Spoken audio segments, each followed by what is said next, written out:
Halo teman-teman semua, perkenalkan nama saya Maria Juliana Fernando Misa, Prodi S1 Keperawatan semester 5. Saya mahasiswa dari kampus 3 Semarang Nakakupang.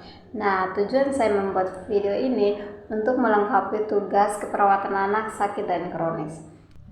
Nah, di sini saya akan menjelaskan tentang bagaimana perjalanan penyakit atau yang biasa disebut dengan pathway dari penyakit retinoblastoma.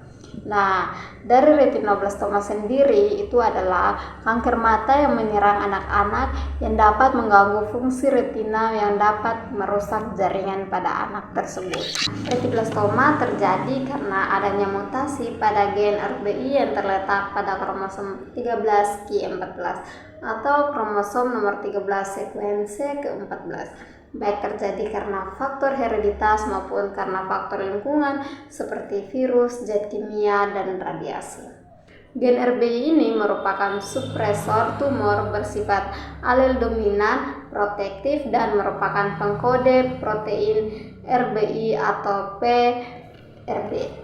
Nah, retinoblastoma dibagi menjadi dua bagian, yaitu kelainan kromosom dan faktor genetik. Nah, pada kelainan kromosom sendiri itu dia terjadi karena adanya radiasi, virus, dan zat kimia. Nah, pada radiasi, virus, dan zat kimia itu dapat menyebabkan dua bagian. Yang pertama leukokoria dan yang kedua itu mata merah. Nah, pada leukokordia atau bercak putih itu dia menyebabkan tumor. Nah, dari tumor sendiri itu dapat menyebabkan strabismus atau yang biasa disebut dengan mata juling.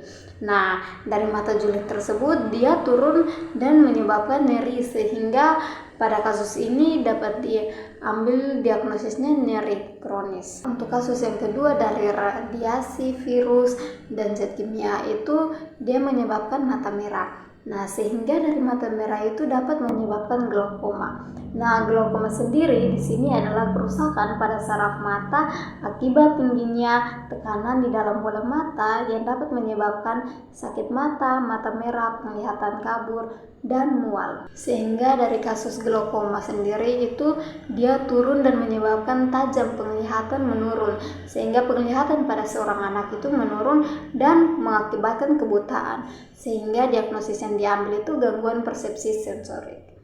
Nah, dari penyebab yang kedua ialah faktor genetik.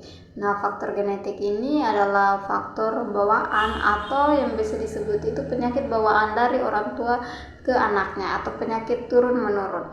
Nah, dari faktor genetik ini sehingga dapat terjadinya kesalahan sel membelah. Nah, dari kasus kesalahan sel membelah sehingga dapat terjadinya pembesaran bola mata atau buftalmus pada anak tersebut. Nah, sehingga dari buftalmus dia terjadi pupil migrasi atau proportis.